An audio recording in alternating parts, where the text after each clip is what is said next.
Hello, everyone. My name is Marco Antonio, and thank you for joining me on Marco Antonio Strategizes. I'm a first-hand restaurant owner and operator and marketing strategist. And today, I wanted to continue on the topic where we left off last time about how I was speaking on how I like to handle my employee scheduling, not making anybody much more important and not giving them such a strong position where they're not interchangeable, so that way if somebody calls out, they're not a huge pivotal role in my company if somebody's not taking the schedule seriously. And a lot of restaurant owners and operators and business owners get scared to fire someone or discipline someone in fear of losing that personnel because of the heartaches that it takes to train another person, an individual, and to go through that cycle again. So sometimes we just suck it up and say, you know what, I'll put up with it this time because it's going to be a lot harder to hire and retrain someone else again. So I like to always get a well rounded opinion so that way maybe it's not just me and I'm seeing it one way. So today I'm gonna have a special guest hop on here with me today. It's a good friend of mine and colleague, Dr. Lucigan, and she is a full full doctor, PhD, and I'm a restaurant owner and operator. She is a doctor by practice and trade, and I want to show everybody we all deal with this in different levels. When I became a restaurant owner and operator, I didn't realize how operations and managing a restaurant and personnel alone was a battle in its own, and how business owners sometimes are not always prepared when they're in love with their trade and they're passionate about what they want to do. These are some of the things that we become, we had our blinders on when we were looking into our career, that we didn't realize we were going to have to learn how to manage personnel as well. Or the other one, marketing. So today we're going to talk about personnel. And again, I have my good friend, Dr. Lucigan, Angelic Lift Wellness. Check out her YouTube channel as well. I'll drop her YouTube channel in the description below. And you can get another point of view from another business owner from a whole different industry, and are some of our heartaches and triumphs and things that we've dealt with as business owners and operators.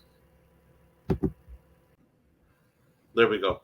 All right. So in regards to speaking about um, what it could do to the culture of employees and how it can affect them, it can create it could create a stressful environment, but I think there's so many elements to that if we're gonna my employees know that I take it extremely serious about their attendance rate and their accountability to everybody, because I see it as I'm captain of the ship and everybody has to play their part to keep the ship afloat. So if I want to secure not only my income but their income, the way that I see it is, if person number one isn't showing up out of 7 people, person number one is negligent to the other 6 people on board and not fulfilling their duties. So in a way, I don't try to make it as a I'm the bad guy and I'm ready to throw one person overboard off the ship and watch him drown.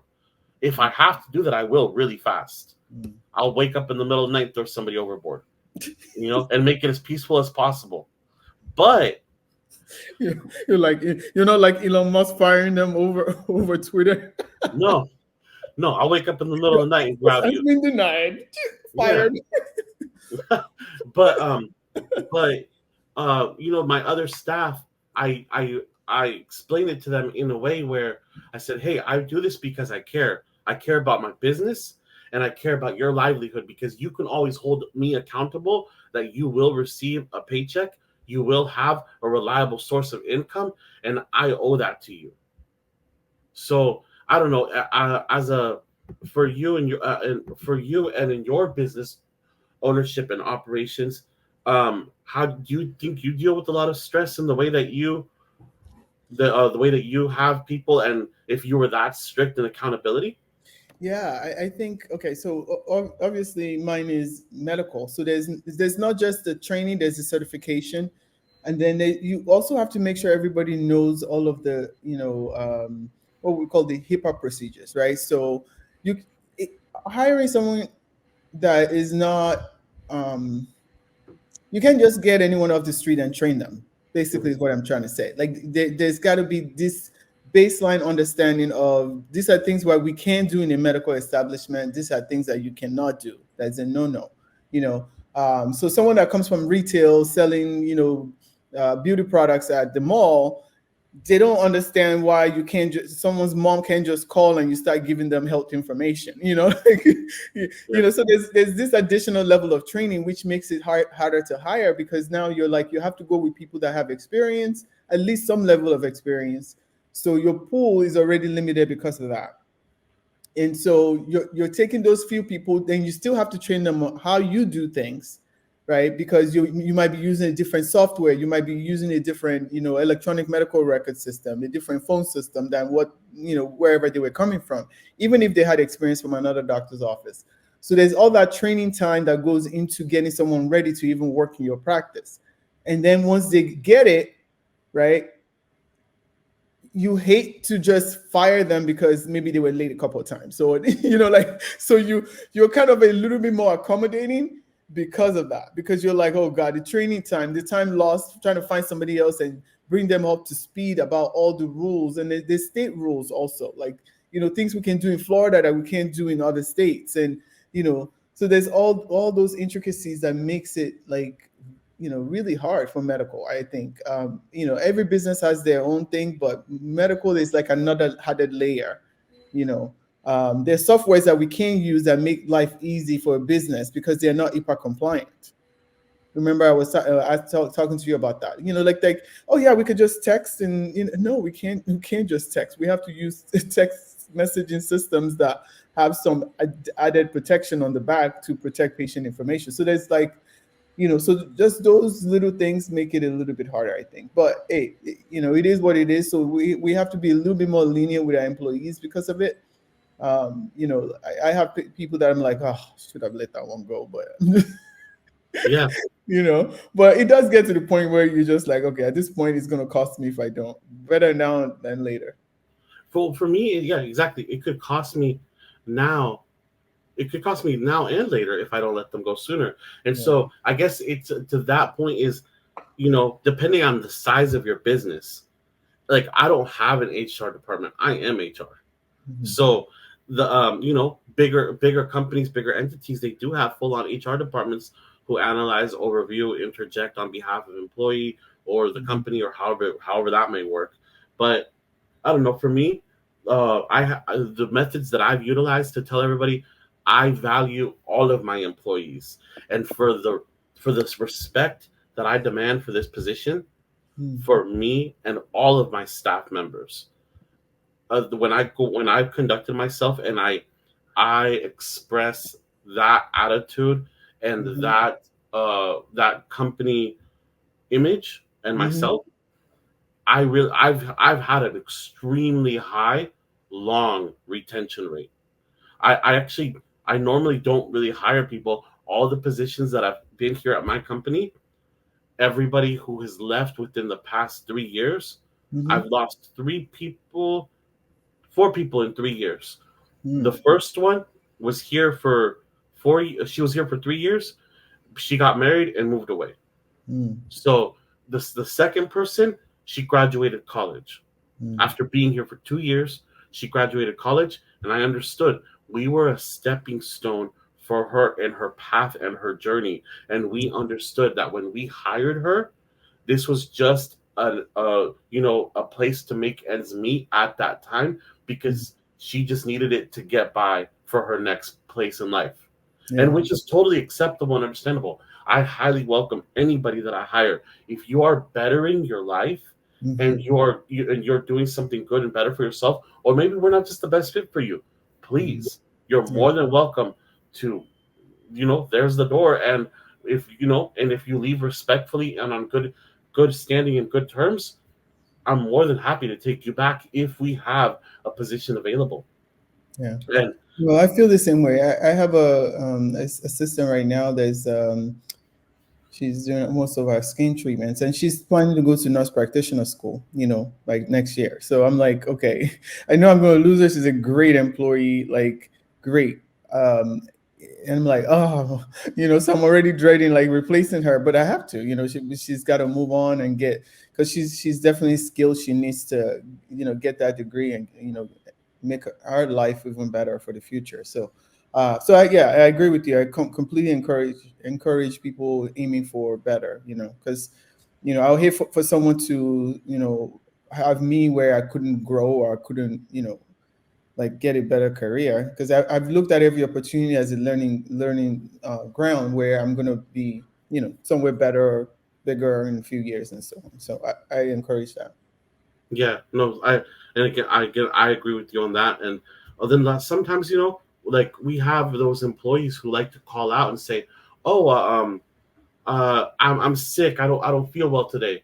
Well, I'm really big on doctor's note. Mm. If you feel sick enough that you cannot attend work, I need a doctor's note. They're like, "Well, I can't get into an appointment for 4 days from now." That's fine. 4 days from now, when you can get into that appointment, go get checked out. I need that doctor's note. But I'll be better by then.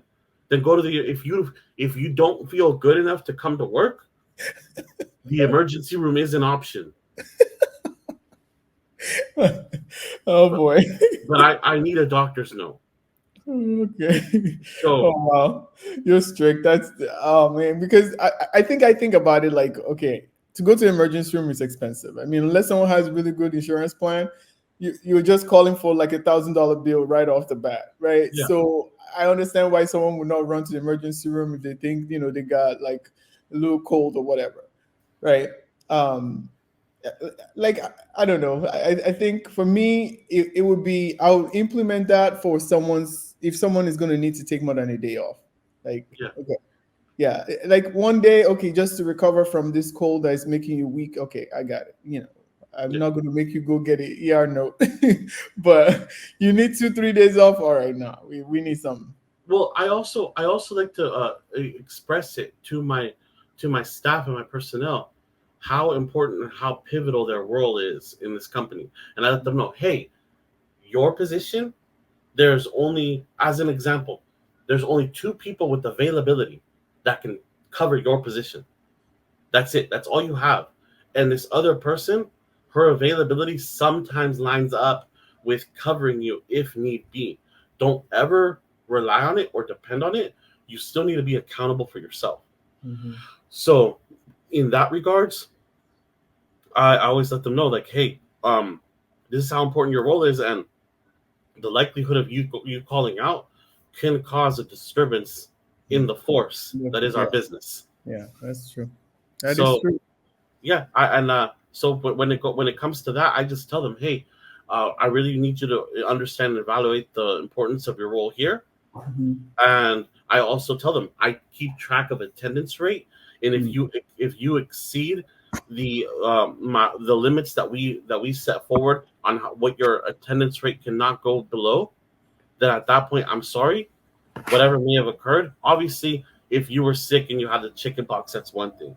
If you caught, you broke your leg, I can't say anything about that. But how many times can you have a stomach ache? And and I've had employees in the past, they only call out, they had Saturday and Sunday off, and as a Monday. pattern, they also call out Monday or Friday. To get that Friday, extended weekend. I know, I get that a lot. Monday is the worst day. It's like, oh God, they're gonna show today. yeah. So if I've spotted that pattern, I start saying, hey, come into my office, and I'll pull up my computers and say, can you tell me this pattern that you've seen here? Like and I'm like, what do you mean? I'm like, well, this is an attendance pattern that I cover their name. I'm like, this is an attendance pattern that I've spotted for an employee, and they've been calling out Mondays and Fridays systematically, you know, and Hoping you over don't the remember it was Monday last time. yeah, and I'm like what? Like if you were me, what do you think this would look like? Because I have to talk to this employee, and I've had an employee sit there and tell me, It looks like they're calling out early for a 3-day weekend or they're hungover. I'm like, really? Like that's what it looks like to me too. And then I'll uncover my screen, the part that covered their name. I'm like, so tell me why it looks like that for you.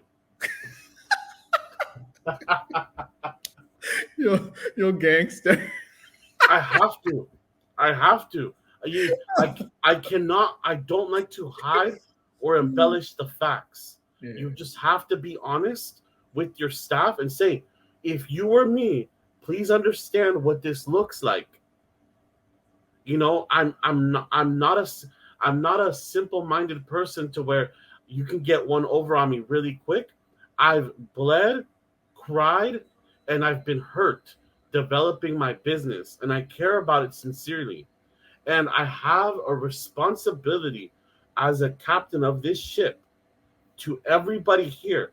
And if the staff member in the kitchen who shows up every single day for her job, puts in the overtime, and she has 3 kids in private school and depends on the income that she makes from my company and the check that she is provided by me, and she can no longer, for whatever reason or however she wants to distribute or spend her money.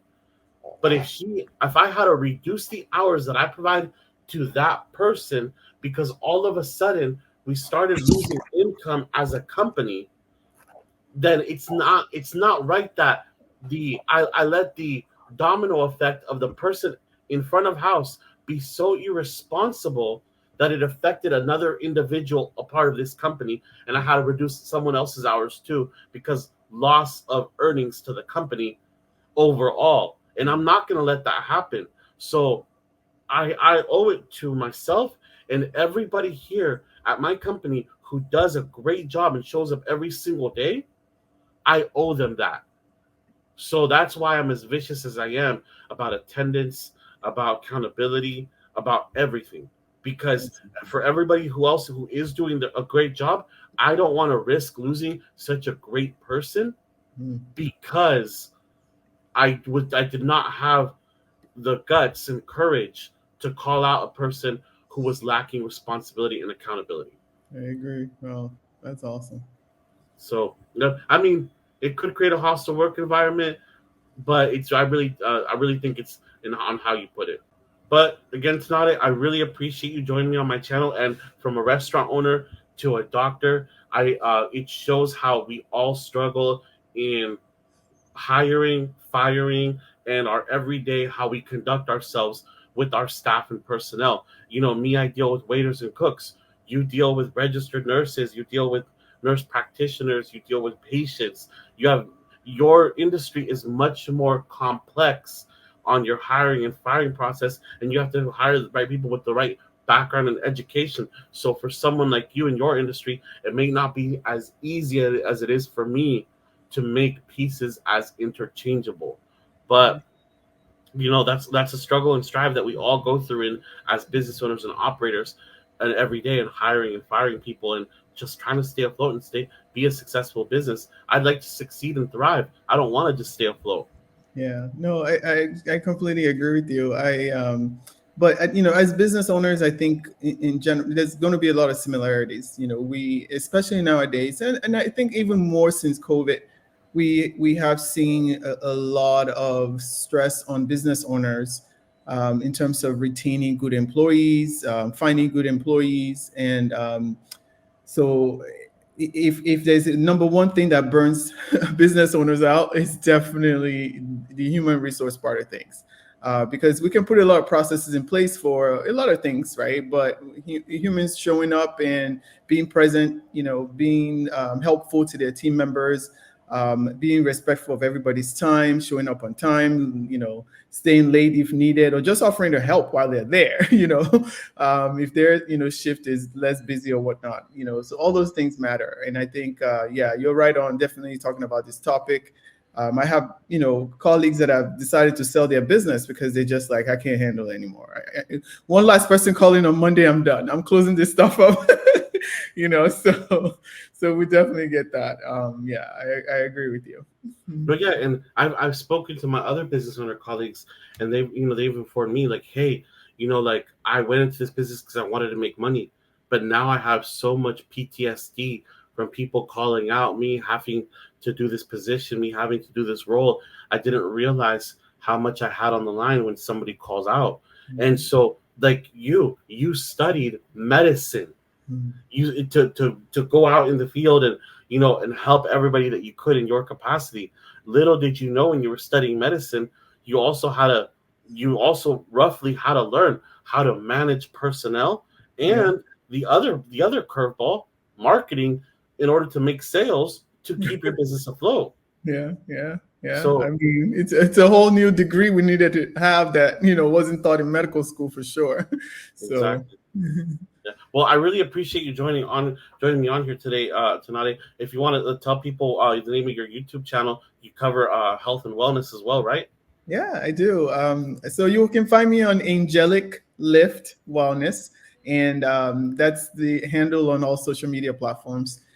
Basically, I focus on holistic wellness, making patients understand that it's not aging, and we can't blame it all on aging. A lot of things that we do, what we eat, how we manage stress, how we enjoy each other's company, friendships and relationships and networking can actually affect our health tremendously. And so I talk a lot about just using food, natural supplements, balancing your hormones, and those type of topics. But overall, I mean, I'm a patient of my own practice, so I definitely understand some of the struggles that patients go through, gaining weight as we age and stuff like that. So those are all things I talk about. Yep, and even as a testament to myself, what's been really helpful is I would like to let all other business owners know. I really feel, as other business owners and operators, we all tend to prioritize our business. Some of us to such an extent and capacity that we neglect our health, Yeah. and we just can't forget about always covering it. You're trying to be there for your business, you're trying to be there for your family, but ultimately, if you're not there for yourself and you Mm. can't take care of your own health, Yeah. you will not be able to be there for those who you did it all for in the beginning. Why you Absolutely. started this business, the Yeah. reason that kept you going. Yeah, Because at the end of the absolutely. day, yeah, if you get that clogged artery, it's a Mhm. wrap. Yeah, It's done. yeah. So, It's called the caregiver syndrome. You care for everybody, and then you just fall apart. Like, yep. no, you got to take care of you. Absolutely. So, anybody who wants to for health, wellness, and all other business owners, I would highly recommend checking out Tonati's channel, Thank you. Angelic Lift Wellness. Yes. Awesome. All right. Well, I really appreciate you having on here with me today, and it was a pleasure always speaking to you. And I look forward to chatting with you again soon. Thank you. Thank you. All right, have a good one.